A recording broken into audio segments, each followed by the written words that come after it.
é o registro de um dia absolutamente cheio de vantagens, de elogios, né, para a democracia brasileira.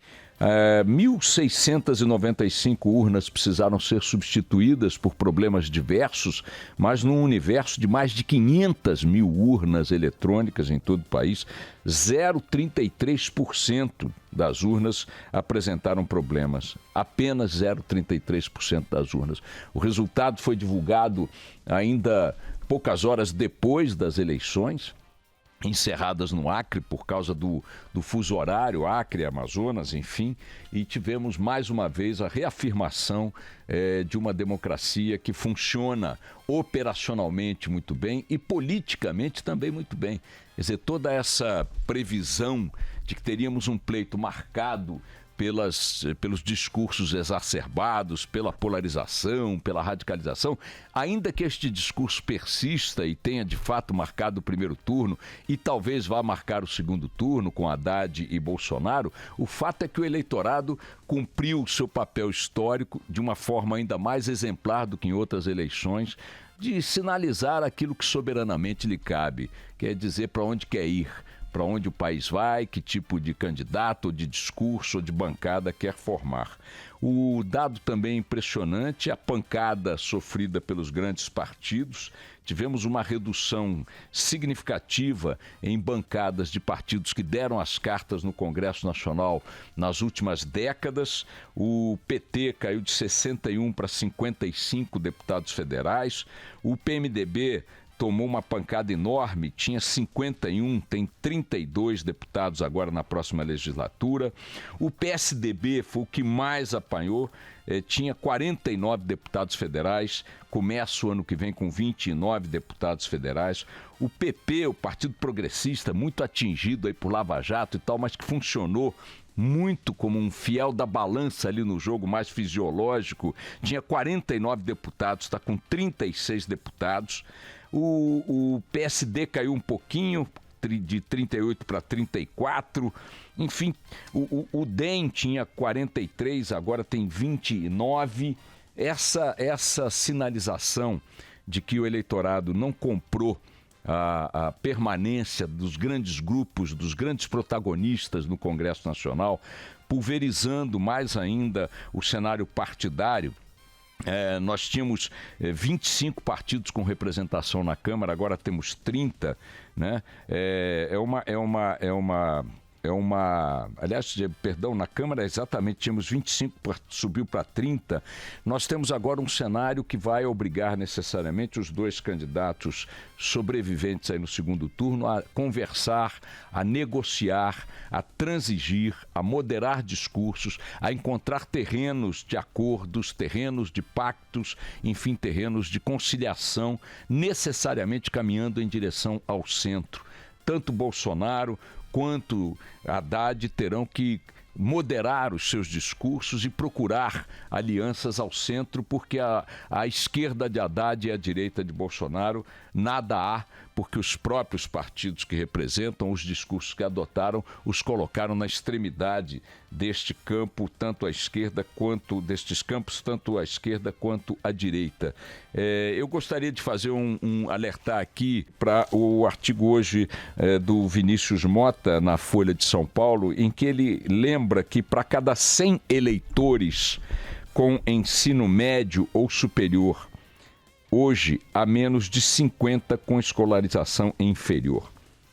Essa relação era de 100 eleitores com ensino médio superior em 1994 para 170 sem ensino médio sequer. Ou seja, o eleitorado aumentou significativamente o seu nível de escolaridade de 1994 para cá, de tal forma que o contingente dos mais escolarizados hoje supera o contingente daqueles com menor formação escolar em 50 milhões de eleitores.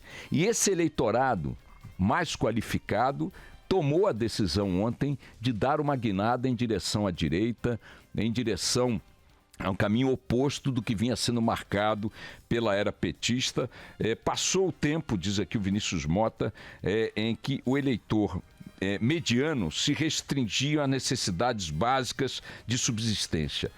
Cresceram na vida pública a opressão dos burocratas, a ineficiência dos serviços de governo, a insegurança nas cidades. Esses itens foram incorporados ao radar, ao cardápio de interesses imediatos da população. O cinismo, o mais do mesmo e a falta de autocrítica e de renovação nos partidos outrora hegemônicos saem castigados destas eleições. Ele pondera no fim de que o que foi posto no lugar não necessariamente é melhor, mas isto é uma conta a verificar nos próximos anos, especialmente nos próximos 4 anos, caso, evidentemente, Bolsonaro vença as eleições. Vencendo Haddad, terá que haver forçosamente uma reconstrução do próprio Partido dos Trabalhadores, estabelecendo também novos parâmetros para governar, uma vez que até a interlocução com grandes grupos que dominaram o Congresso Nacional nos últimos anos vai ter que ser revista à luz da nova composição.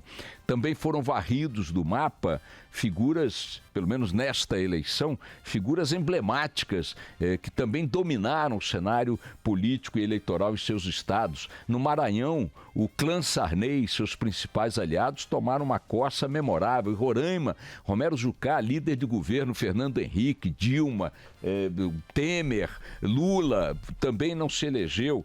Tivemos em várias outras regiões, Roberto Requião no Paraná, Beto Richa também no Paraná, Cássio Cunha Lima, Eunício de Oliveira, a própria Dilma Rousseff como ícone, né, do PT, né, como o discurso da maior vítima do golpe e tal contra o PT, não se elegeu em Minas Gerais, né?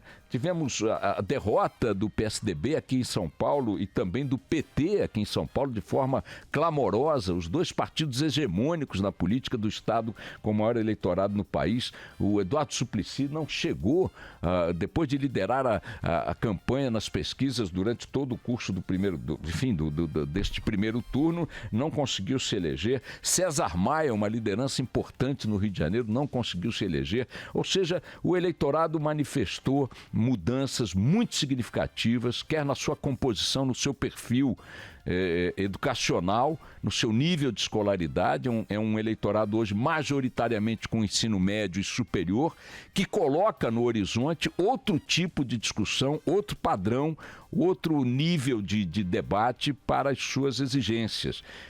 Repetindo aqui o Vinícius Mota, não significa que este caminhar para a direita nos dá um horizonte melhor do que o que tivemos no passado, mas também não garante que será pior.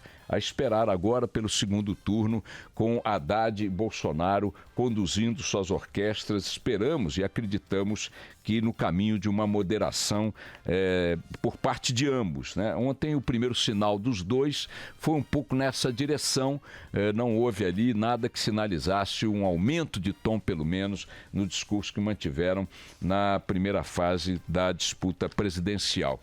E é isso, minha gente, um país que reafirma a sua vontade de ser uma democracia, um país que tem um sistema eleitoral comprovadamente eficiente. Essa coisa de que aconteceu aqui, aconteceu ali, repito o número para análise de todo mundo, apenas 0,33% das urnas apresentaram algum problema operacional, fatos isolados. O número de prisões pelo país também foi relevante, considerando o universo de 147 milhões de votantes. Foram acidentes ali de gente querendo fazer campanha, coisa que o valha. Irrelevante, a eleição transitou com absoluta tranquilidade e os observadores internacionais já reconheceram, tanto os derrotados também, quanto os observadores internacionais reconheceram a legitimidade de todo o processo. Esse é o grande dado que nós temos que tirar do dia de ontem. O Brasil reafirma-se como uma das maiores democracias do mundo e eu tenho absoluta esperança de que isto resultará sempre num avanço no conjunto das coisas da política. E é nessa direção que eu acho que a gente vai caminhar também nesse segundo turno, seja qual for o resultado. Vamos lá, toca o barco.